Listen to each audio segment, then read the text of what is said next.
एक कहानी आपको बताना चाहता हूँ।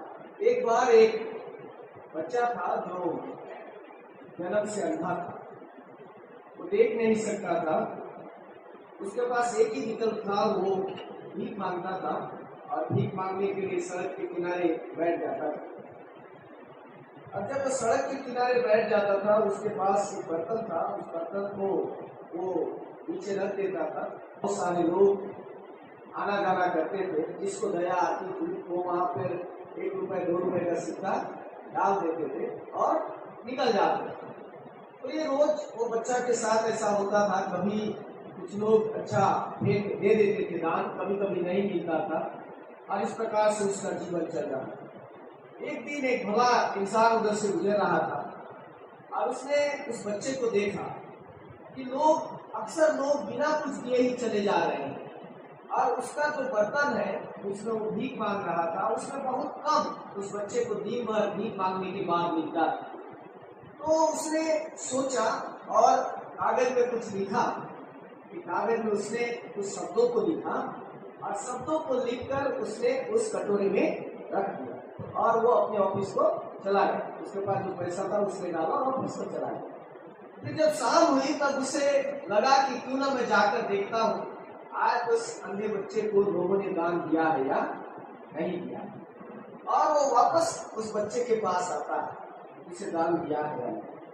और जब वो देखता है कि दान जो है बहुत बड़ी मात्रा में लोगों ने उसमें डाला, बहुत पैसा उसमें डाला।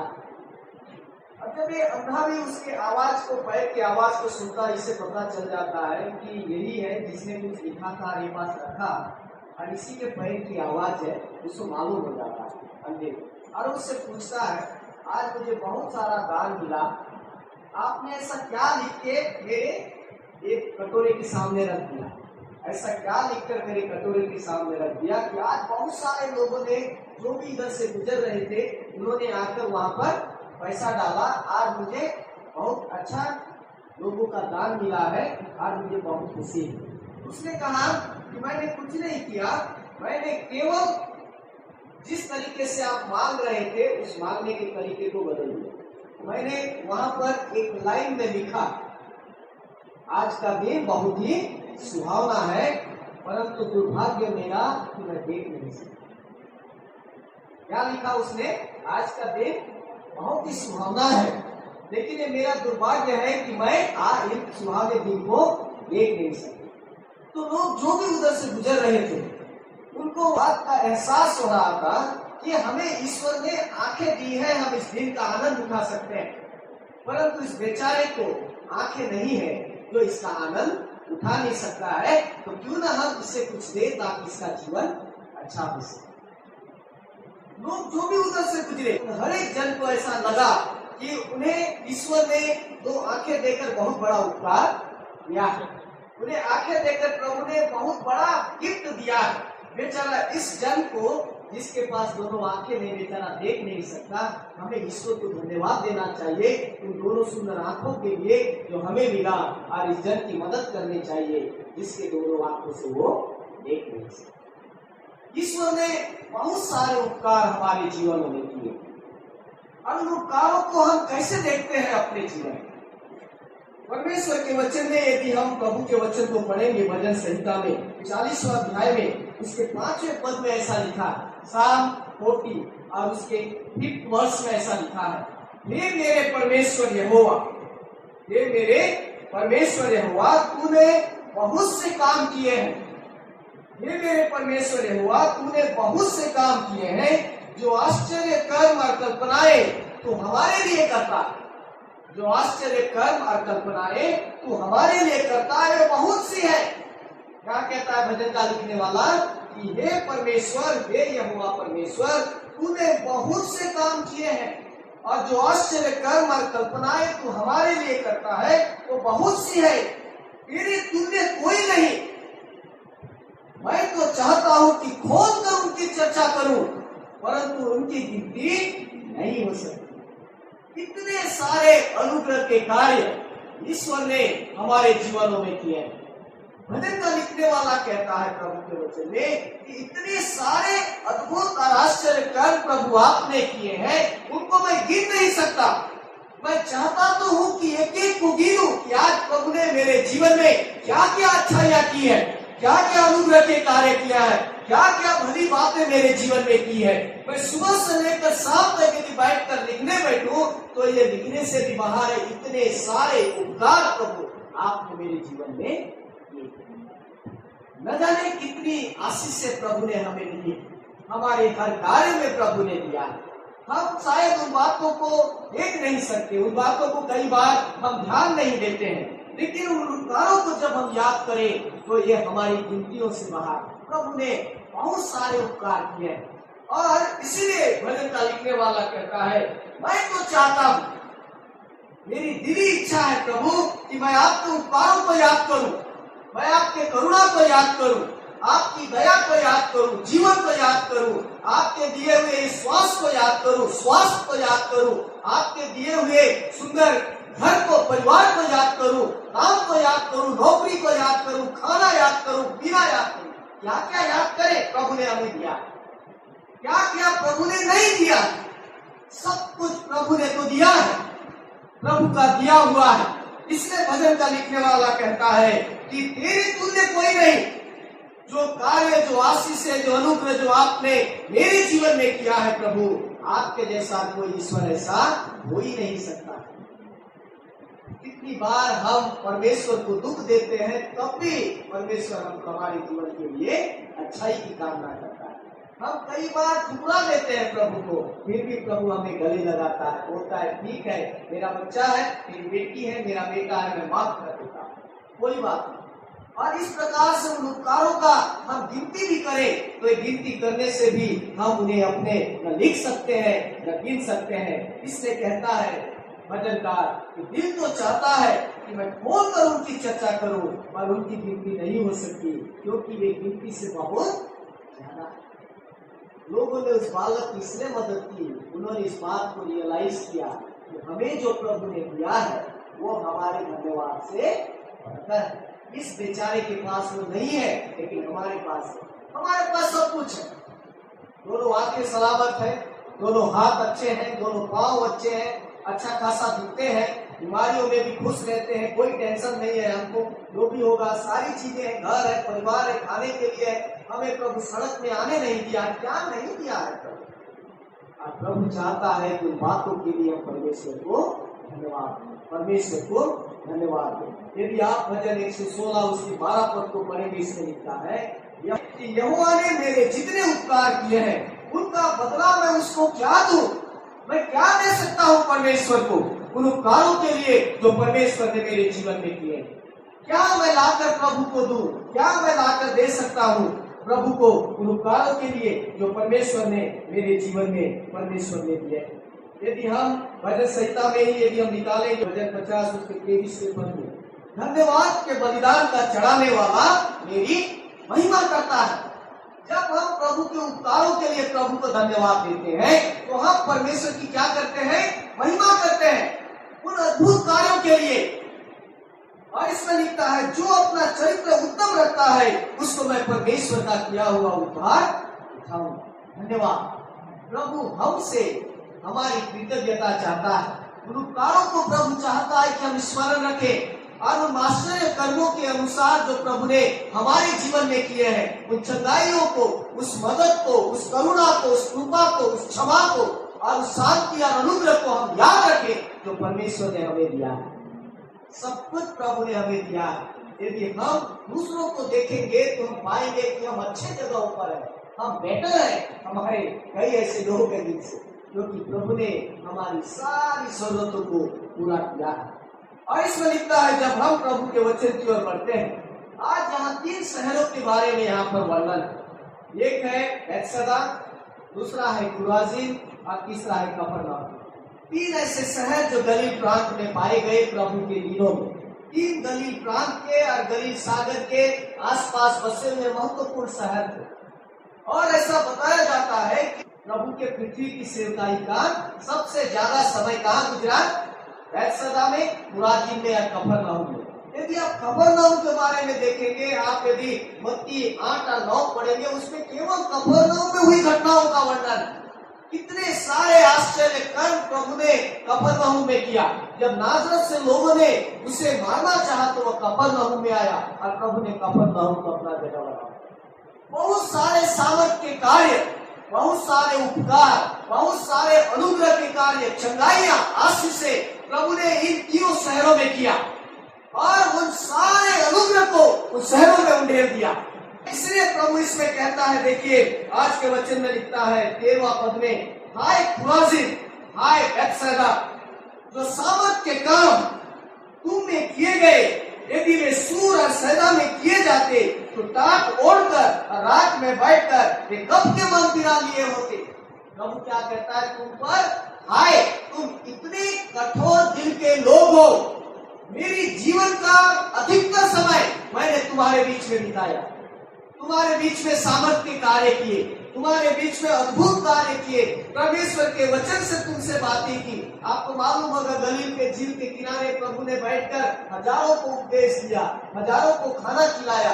ये सब उन्हीं शहरों के बारे में वर्णन कहता है और इसमें लिखता है प्रभु उनसे दुखी हुआ क्योंकि वहां के लोगों ने परमेश्वर के उपकारों के अनुरूप अपने हृदय को फिराया नहीं, उन्होंने अपने हृदय को बदला नहीं, वहां के लोगों ने अपनी आदतों को सुधारा नहीं, वहां के लोगों ने परमेश्वर के वचन को सुनना न चाहा, जबकि प्रभु ने अपने जीवन का अधिकतर समय इन्हीं शहरों में बिताया।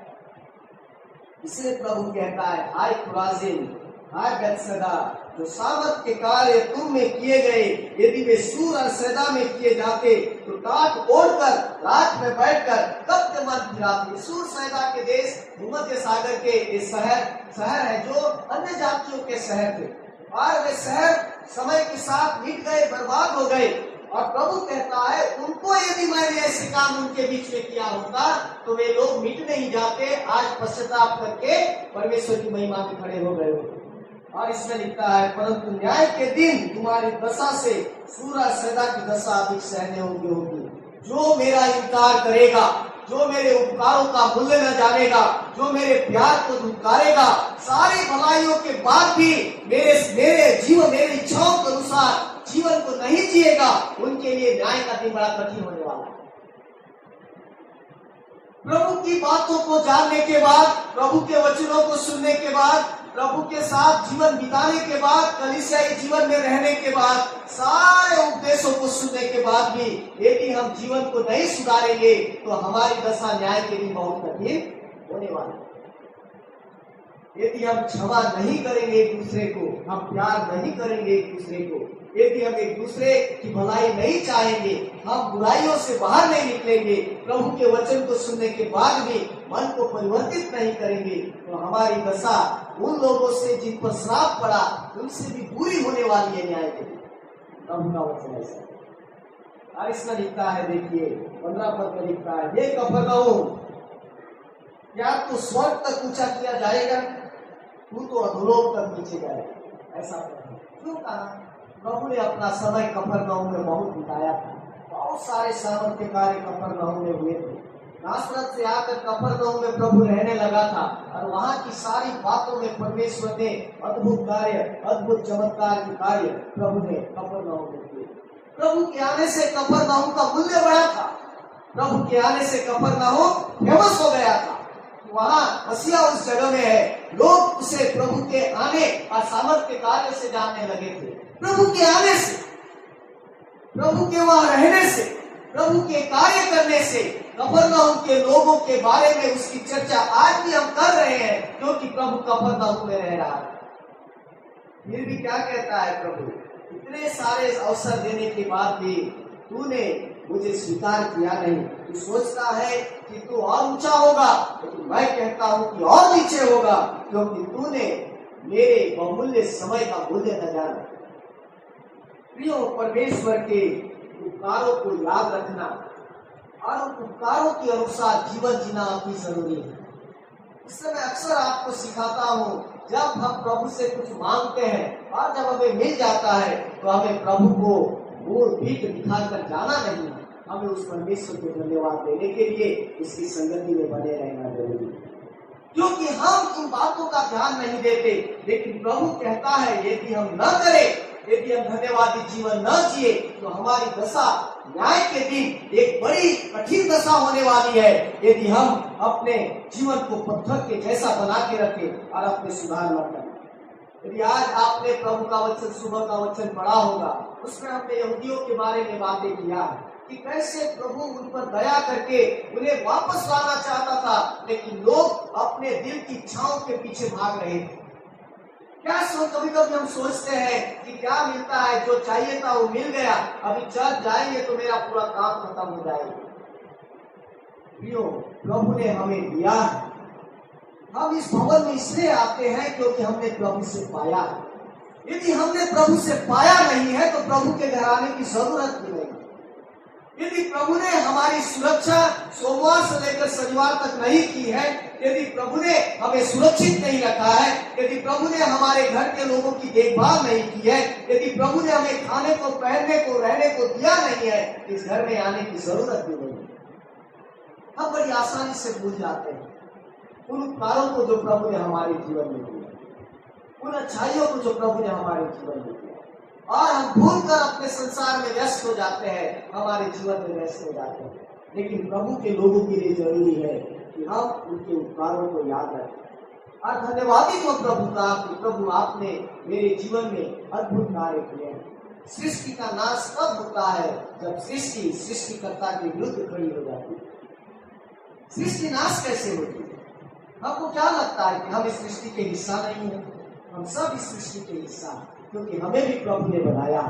हमारी अच्छाई परमेश्वर की महिमा का कारण बनती है, हमारे जीवन की नम्रता परमेश्वर की महिमा का कारण बनती है। यदि हम नम्र ना बने, अच्छे ना बने, हम प्रभु के लिए धन्यवादी ना बने, तो उपकार जो प्रभु ने हमसे किए हैं उसके बदले में हम परमेश्वर का इनकार करते हैं। इसीलिए आखिरी पद में प्रभु कहता है, क्या कहता है प्रभु? देखिए 16वें पद में, जो तुम्हारी सुनता है वो मेरी सुनता है, आज जो तुम्हें तुच्छ जानता है वह मुझे तुच्छ जानता है, आज जो मुझे तुच्छ जानता है वह मेरे भेजने वाले को तुच्छ जानता है। परमेश्वर के उपकारों का इनकार करना, परमेश्वर का इनकार करना, प्रभु के वचनों का इनकार करना, प्रभु का इनकार करना है। प्रभु के सुंदर कार्यों को हमारे जीवन में आने के बाद भी यदि हम उसके अनुसार काम नहीं कर रहे हैं तो हम परमेश्वर को दुखी कर रहे हैं और हम परमेश्वर को नाराज कर रहे हैं। यदि हम प्रभु के वचन में यदि हम देखेंगे, उदाहरण इसमें लिखा है लूका उसके 13 और उसके 6 से 9 पद में पेड़ के बारे में वर्णन है। उसमें लिखता है कि एक पेड़, एक अंजीर का पेड़ लगाया परमेश्वर ने और उस पेड़ को बहुत ही सुंदर रीति से बढ़ाया। इसमें लिखता है लेकिन लूका 13 उसके 6 से 9 पद में, उसने उनसे दृष्टांत भी कहा। किसी की अंगूर की बारी में एक अंजीर का पेड़ लगा हुआ था और उसमें वो फल ढूंढने आया परंतु न पाया।